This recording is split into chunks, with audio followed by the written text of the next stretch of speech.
കുഞ്ഞുങ്ങൾക്ക് up and down, in and out concept പഠിപ്പിക്കാനുള്ള training കൊടുക്കാം. കുഞ്ഞുങ്ങൾ കൗതുകമുണ്ടാകണം. എന്തിനാണെന്ന് നിങ്ങൾക്കറിയാമോ? ക്യൂരിയോസിറ്റി ഉണ്ടെങ്കിൽ മാത്രമേ കുഞ്ഞുങ്ങൾക്ക് പഠിക്കാനും കളിക്കാനും പുതിയ കാര്യങ്ങൾ ചെയ്തു തുടങ്ങാനും താല്പര്യം കാണും.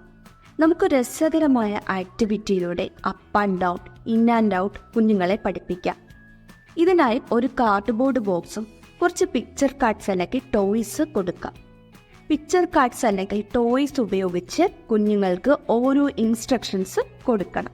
ബോക്സിനകത്ത്, അതായത് ആനിമൽസിന്റെ കാർഡ്സോ ബോൾസ് അല്ലെങ്കിൽ ടോയ്സോ വെക്കാൻ പറയാം. ശേഷം പുറത്ത്, അതായത് ഔട്ട് വെക്കാം.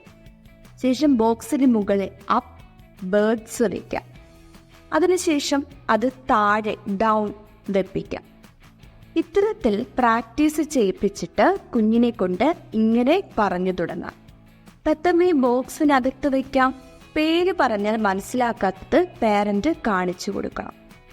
ബോക്സിന് പകരം ടേബിൾ, ചെയർ എല്ലാം യൂസ് ചെയ്യാം. പലതരം പിക്ചർ കാർഡ്സ് ഉപയോഗിച്ച് പേരുകൾ പറഞ്ഞ് തന്നെ ഈ ആക്ടിവിറ്റി പ്രാക്ടീസ് ചെയ്യിപ്പിക്കാം. ഇതിലൂടെ കുഞ്ഞിൻ്റെ language skills, logical thinking, spatial concept, curiosity എന്നിവ ഡെവലപ്പ് ചെയ്യാം. കുഞ്ഞ് ആകാംക്ഷയോടെ ഓരോന്നും ചെയ്തു പഠിക്കാനുള്ള അവസരം ഒരുക്കാം.